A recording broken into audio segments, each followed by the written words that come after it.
নমস্কাৰ। সকলো শ্ৰোতা বন্ধুকে সম্ভাষণ জনাই আৰম্ভ কৰিছোঁ দেবেন্দ্ৰনাথ আচাৰ্যদেৱৰ উপন্যাস জংগমৰ আজি ৮ম খণ্ড। ৰামগোবিন্দই ভঁৰালৰ কেঁচিত ওলোমাই থোৱা কেঁকোৰাৰ নাঙলটোলৈ চালে। পথাৰৰ কাম এতিয়াও আৰম্ভ হোৱা নাই। ভালে কালে থাকিলে আৰু কেইদিনমানতে ওলাবৰ হ'ব। বৰষুণ আৰম্ভ হোৱাৰ আগে আগে কঠীয়াতলিত হাল এপাক বাবই লাগিব। কথাটো ভাবি তাৰ মনটো অলপ শান্ত হ'ল। তাৰ দায়িত্ব সৃষ্টি কৰাৰ। যুদ্ধৰ কালমূৰ্তি দেখি সি পলাই গ'লে পথাৰত খেতি কৰিব কোনে? যুদ্ধ হ'ল বুলি কিবা মানুহবোৰে নোখোৱাকৈ জীয়াই থাকিব পাৰিব নেকি? লহপহকৈ সজাল ধৰা সেউজীয়া ধাননিখনৰ শান্তিময় ৰূপ তাৰ চকুৰ আগত ভাহি উঠিল। বতৰৰ তালে তালে ঢৌ খেলি থকা সেউজীয়াবোৰ। গেৰুৱা খেতা পৰা কঠীয়াবোৰ ৰুই দিয়াৰ পিছতে কেনে লহপহকৈ বাঢ়ি আহে। তাৰ পিছত আঘোণমহীয়া পকা ধাননিৰ জিৰ জিৰণি। সৃষ্টি কৰাৰ আদিম আনন্দেৰে তাৰ মন ভৰি পৰিল। খন্তেকৰ কাৰণে যুদ্ধ আৰু হিংসাৰ ভীতি আৰু সন্ত্ৰাস তাৰ মনৰ পৰা অন্তৰ্হিত হ'ল।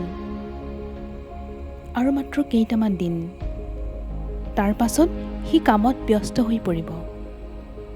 এবাৰ পথাৰৰ কাম আৰম্ভ হ'লে বাহিৰৰ পৃথিৱীখনৰ কথা একোৱেই তাৰ মনত নপৰে। বোমা বাৰুদৰ শব্দ, এৰোপ্লেনৰ কৰ্কশ মাত, সকলো যেন সেউজীয়া ধাননিখনৰ জিৰণিৰ মাজত লীন হৈ গৈ নিশ্চিহ্ন হৈ যাব। মানুহবোৰে অযথা যুদ্ধখন লৈ ব্যস্ত হৈ পৰিছে কিয়? সি ভাবিলে। কঠোৰ পৰিশ্ৰম কৰি নিৰিবিলি শান্তিৰে ভৰা প্ৰকৃতিৰ বিশাল বুকুত নিজকে উটাই দিয়াৰ পবিত্ৰ আনন্দ, এই মানুহবোৰে এতিয়াও তাৰ মূল্য বুজি পোৱা নাই। এই এখন যুদ্ধৰ আলম লৈ লাখে লাখে মানুহ মৰিছে, আহত হৈছে। তাৰ পৰা মানুহ জাতিৰ কি লাভ হ'ল? এহাতে ৰোগীয়া পংগু মানুহৰ এখন সমাজ, আনহাতে ঘৃণনীয় চিকাবোৰৰ দৰে চোকা দাঁতেৰে কুটি নিজৰ জ্ঞাতি কুটুম্বৰ তেজ মঙহ খাই বাচি থকা এজাক মানুহ। সুখ আৰু শান্তি লাভৰ বাটত মানুহে এখোজো আগুৱাব পৰা নাই কিয়? চোতালৰ সিমূৰত একমনে ধান বানি থকা লক্ষ্মীৰ ফালে চাই ৰামগোবিন্দৰ মনটো মৰি গ'ল। লক্ষ্মীৰ পৰিপূৰ্ণ অৱয়ৱত সি দেখিলে অনাগত দিনৰ সম্ভাৱনা বুকুত বান্ধি স্বাগতম লাভৰ আশাৰে আগবাঢ়ি অহা এচাম নতুন পুৰুষ। ভৱিষ্যতৰ সপোন মোহত মুগ্ধ কিছুমান প্ৰাণী। সিহঁতৰ কাৰণেই বা আমি কি ৰাখি যাম? সি ভাবিলে। যুদ্ধৰ নিদাৰুণ অভিশাপ মূৰত লৈ সিহঁত উপচিব। সিহঁতৰ কাৰণে আমি সৃষ্টি কৰি থৈ যোৱা শ্মশানৰ মাজত দিগ্বিজয় হেৰুৱাই সিহঁতে আমাক দোষী সাব্যস্ত কৰিব। সিহঁতৰ ভৱিষ্যতক নিৰ্মমভাৱে হত্যা কৰি আমি এয়া কি সৰ্বনাশ মাতি আনিছোঁ? অশেষ ঘৃণা আৰু বিৰক্তিৰে চোতালখনতে পিক এসেৰা পেলাই ৰামগোবিন্দ এন্ধাৰ শোৱা কোঠাটোলৈ সোমাই গ'ল আৰু ৰঙা কাপোৰখন গাত মেৰাই ওলাই আহিল। বাঁ মাউৰ ঘৰৰ দীঘলীয়া পদূলিতেদি সোমাই আহি চোতাল পাওঁতে পাওঁতে ৰামগোবিন্দৰ আমনি লাগি গ'ল। ভঁৰালৰ চাঙৰ তলৰ পৰা বাঁ মাউৰ পাখৰি কুকুৰজনী ভুকি ভুকি ওলাই আহিছিল। ৰামগোবিন্দৰ ওচৰ পাই ভুকিবলৈ এৰি নেজডাল লৰাই লৰাই মাটিতে পেট পেলাই পৰিল। সেইটো কোন অ? গাধৈ দুৱাৰখন কেৰকেৰাই মেলি এন্ধাৰ বহা কোঠাটোৰ পৰা বাঁ মাউ ওলাই আহিল। ৰামগোবিন্দক দেখি পিৰালিতে আওজাই থোৱা এচটীয়া পীৰা দুখন চোতালত পাৰি এখনত নিজে বহি ইখনত ৰামগোবিন্দক বহিবলৈ আঙুলিৰ ধাৰেৰে ইংগিত দিলে। তাৰ পিছত প্ৰশ্নসূচক দৃষ্টিৰে ৰামগোবিন্দৰ মুখলৈ চালে। কোনোবা আহিছিল নেকি? ৰামগোবিন্দই ইফালে ইফালে চাই সুধিলে। বল্লভ দোকানী আৰু বুধু আহিছিল, এইমাত্ৰ গৈছে। তইনো কি মন কৰি আহিলি?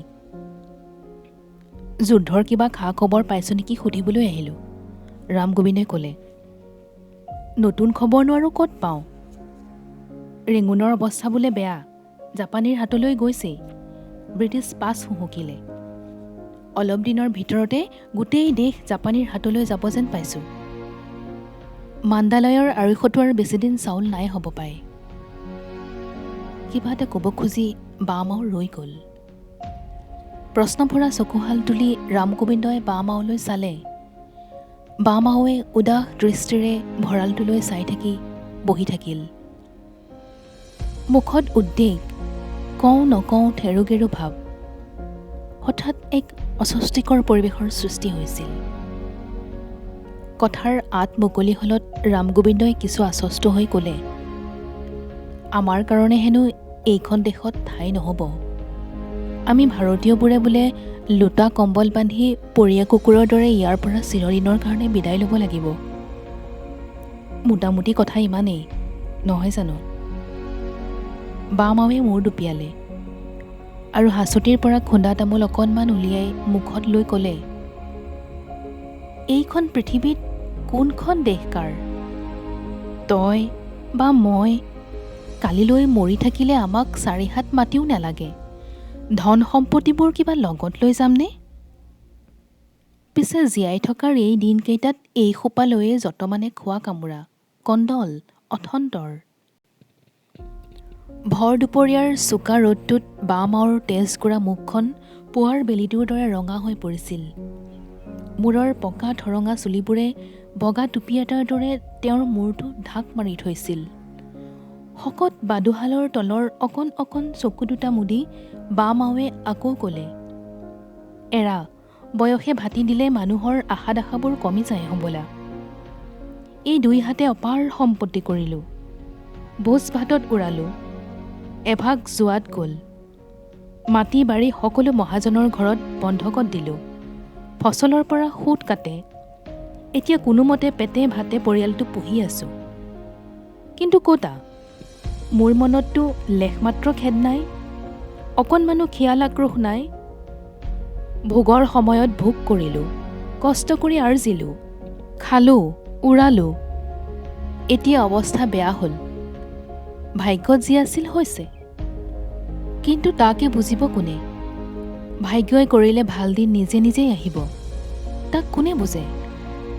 বাৰিষা নদীত বান আহে, খৰালি শুকাই তলি ওলায়। এইবোৰ সংসাৰৰ নিয়ম। এই ডেকা ল'ৰাখনে পিছে এইবোৰ কথা নুবুজে। ৰামগোবিন্দই ক'লে, সিহঁতে ভাবে যাকে যাকে এই ভাৰতীয়বোৰ আহি ব্ৰহ্মদেশত গোজেই গজ হৈ নবহা হ'লে বাৰ্মানবোৰৰ অৱস্থাই এনেকুৱা নহ'লেহেঁতেন। কিন্তু আচলতে জানো এই বিদেশীবোৰ আমাৰ দুৰ্দশাৰ কাৰণে দায়ী? নহয়নো কি? ৰামগোবিন্দই ক'লে, দেশৰ ধন মাটি ফচল সোপাৰে গৰাকী এই ভাৰতীয় চেতিয়াৰবোৰ। সিহঁতে জানো এইবোৰ সম্পত্তি লগত লৈ আহিছিল? পৰক ঠগি ইয়াতহে গোটাইছেহি। বামাওৱে আকৌ চকু দুটা মুদিলে। তেতিয়াৰ দিনত এইখন দেশত কেওফালে এণ্টাৰ মাটি, সীমা নাই, পট্টা নাই, খাজনা নাই। নাঙলটোৱে গৰুহালে লৈ গৈ য'তে খুচি যিমান খুচি মাটি দখল কৰি খেতি পাতিলেই হ'ল। অথচ তেতিয়াৰ দিনতো দুবেলা দুসাঁজ খাবলৈ নোপোৱা মানুহেৰে দেশখন ভৰি আছিল দেই। আগতে যেনিবা ধনী মানুহবোৰ বাৰ্মান আছিল, এতিয়া তাৰ ঠাইত চেতিয়াৰবোৰ হ'ল। দুখীয়া খেতিয়কবোৰৰ অৱস্থা পিছে একেই থাকিল। অভাৱ আছে, অনাটন আছে। মাজতে খালি হিংসা খিয়াল কৰচুত কপটবোৰে আজিকালিৰ মানুহৰ মনত দকৈ শিপাইছে।